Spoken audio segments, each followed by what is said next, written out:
எல்லாமே நான் தான் நீங்கள் அனுப்பலையே பாடாக படிச்சுக்கோங்க. ஆனால் நீங்கள் அப்போ நீங்கள் எப்போ நான் அடுத்த அறிமுகம் என் பேர் கவிதா. நான் வந்து தாக்கோட்டை ஒன்றியத்தில் வட்டார வளர்வார் பேசுங்க. என் பேர் தமிழ் செல்வி ஊராட்சி மக்கள் நல்லா பண்ணிடுறாங்க. ஒருங்கிணைப்பாளர் என் பேர் பாக்கியலட்சுமி. நானா வீடியோ கேடர் கிராம வள பயிற்சி. என் பேர் பாண்டியலட்சுமி. நான் கொத்தமல்லி பஞ்சாயத்துலேருந்து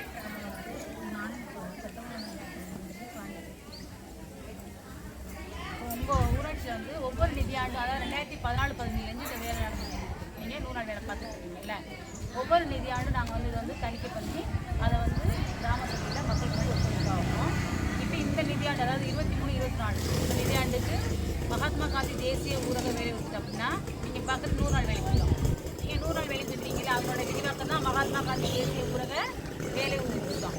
அது மட்டும்தான் எப்போதுமே நம்ம வந்து பண்ணுவோம். இப்போ இந்த நிதியாண்டில் வந்து பிரதம மந்திரி குடியிருப்பு, அதாவது வந்து பிரதமர் வீடு கொடுத்துருக்காங்கல்ல, மோடி வீடுன்னு சொல்லுவீங்க நீங்கள், அந்த வீடு கட்டியிருக்காங்களா, அது 2016-17 2022-23 வரையும் எத்தனை பேருக்கு வீடு கொடுத்துருக்காங்க, அந்த வீட்டில் அவங்க கரெக்டாக கட்டியிருக்காங்களா, கட்டின பயனாளிக்கெலாம் பணம் முழுமையாக போய் சேர்ந்துச்சாங்கிறதே தணிக்கை பண்ணியிருக்கோம். இந்த நிதியாண்டிலேருந்து அதுவும் வந்து சேர்ந்து வரும். இப்போ பிரதம மந்திரி குடியிருப்பு இந்த 2 இதுக்குமான அறிக்கையை உங்களுக்கு முன்னாடி நான் வாசிக்கிறேன். நம்ம கொஞ்சம் அமைதியாக இருந்தால் தான் நான் அறிக்கை வாசிக்கிறது கேட்கும்.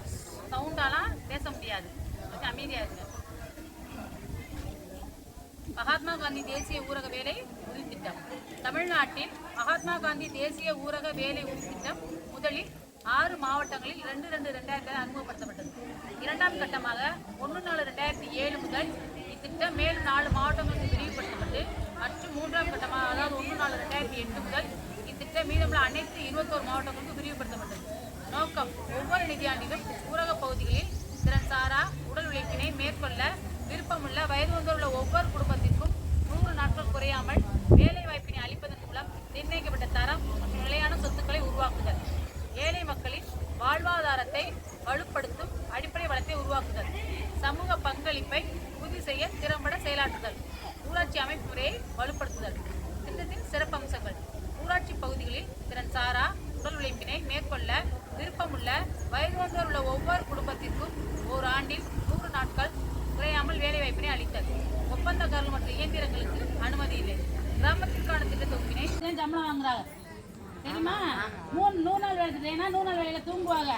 நீங்க அங்கே போனா நாங்க தூங்கிக்கிட்டு இருப்போம். நீங்க இங்க 50 தண்ணி எங்கே போங்க, கம்மாய்க்கு போகும். அப்ப அந்த வரத்துக்கான யாரோட சொத்து? நம்மோட சொத்து. அப்ப அந்த வேலையை பார்க்கணும்னா கவர்மெண்ட் வேலை நான் படுத்து தூங்குவேன். என்ன ஏன் வீட்டுக்கு மட்டும் வேலை வந்தா அவங்களுக்கு திட்டுறது.